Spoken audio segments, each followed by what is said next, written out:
While developing countries are gaining a foothold in the International Organization for Standardization after a Kenyan was elected to head the body. This not only enables developing countries better comply with standards in future, but also aids efficiency in manufacturing. Here's Alex Mwangi with the reason why this is the case. 2019 marks half a century since Kenya became a member of the International Organization for Standardization. On this Labor Day, the country has become the first African nation to host the Committee on Conformity Assessments plenary meeting. With CASCO's 34th plenary meeting taking place here in Nairobi and ISO's president-elect being a Kenyan, winds of change are sweeping across the international organization.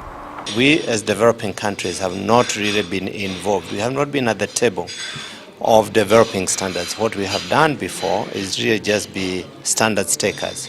But now going forward, we want to be part and parcel of developing standards rather than just taking up the standards. But even within ISO, not every country participates in every technical committee, and therefore sometimes they just don't have a say in the standards that are developed. In an increasingly globalized world, having a body that regulates standards the world over is vital. But as more countries step into the manufacturing space, the role of ISO is becoming more and more complicated.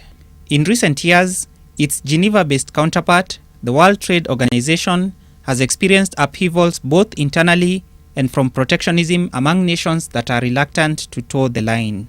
For now, though, local manufacturing entities will be better placed if they follow the set standards. Going forward, they need to know that taking up certification will be a very big contributor to their ability to access international markets. At the international level, there is ISO 45001, which is about safety. And this is something that we are also encouraging a lot of the manufacturers and institutions to take up.